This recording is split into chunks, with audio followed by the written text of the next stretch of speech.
বিপ্লব বলতে আমরা বুঝি সহিংসতা, ধরপাকড়, রক্তপাত এবং জীবনদান। কিন্তু গত শতাব্দীতে ইউরোপের ছোট্ট দেশ পর্তুগালে এমন এক বিপ্লব হয়েছিল যাতে না ছিল কোনো রক্তপাত, না ছিল কোনো সংঘাত এবং ছিল না কোনো অনাকাঙ্ক্ষিত মৃত্যু। সরকার পতনের এই শান্তিপূর্ণ বিপ্লবে সৈনিকদের বন্দুকের আগায় বেঁধে দেয়া হয় লাল করোনেশন ফুল, আর এই করোনেশন ফুলের নামেই বিপ্লবটির নাম হয়ে গেল করোনেশন বিপ্লব। সাল 1974। ততদিনে সারা পৃথিবীর কাছে একরোখা গোঁয়ার একটি দেশ হিসেবে পরিচিতি পেয়েছে পর্তুগাল। কিন্তু কেন?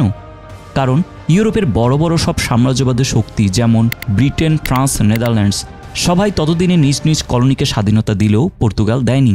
পর্তুগাল আঁকড়ে ধরেছিল তার আফ্রিকান কলোনি মোজাম্বিক, গিনি বিসাও, অ্যাঙ্গোলা কিংবা এশিয়ান কলোনি পূর্ব তিমুরকে। জান যাবে তবু কলোনি যাবে না।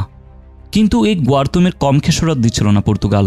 ততদিনে দেশগুলোতে শুরু হয়ে গিয়েছে স্বাধীনতা সংগ্রাম। ফলে অত্যন্ত ব্যয়বহুল ও অনর্থক এক যুদ্ধে জড়িয়ে পড়ল পর্তুগাল। একই সাথে জাতিসংঘের বিরোধিতা ও আন্তর্জাতিকভাবে একঘরে হয়ে পড়া তো আছেই। সুতরাং ক্ষোভে ফেটে পড়ল পর্তুগালের সাধারণ সৈন্যরা। তারা আর সরকারের হয়ে অহেতুক যুদ্ধ করবে না।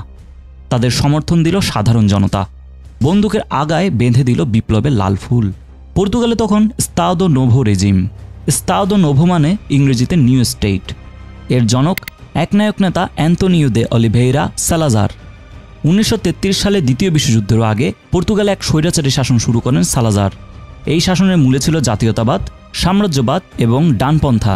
সুদীর্ঘ 35 বছর শাসনের পর সালাজার 1968 সালে পদ থেকে নেমে যান। ক্ষমতায় আসেন প্রধানমন্ত্রী মার্সেলো সেটানো। 1974 সালে এসে বিদ্রোহী সৈন্যরা তাকে গ্রেপ্তার করল। হার মানল একগুয়ে স্তাদো নোভো সরকার।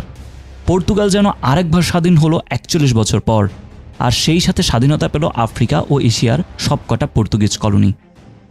আজ পর্তুগাল ইউরোপের অন্যতম স্থিতিশীল ও উন্নয়নশীল একটি দেশ, কিন্তু তার এই স্বাভাবিক বর্তমানের নিচে লুকিয়ে আছে অতীতের সেই স্বৈরাচারী গোয়ার্তুমি আর প্রতিবাদে লাল ফুলের বিপ্লবের গল্প।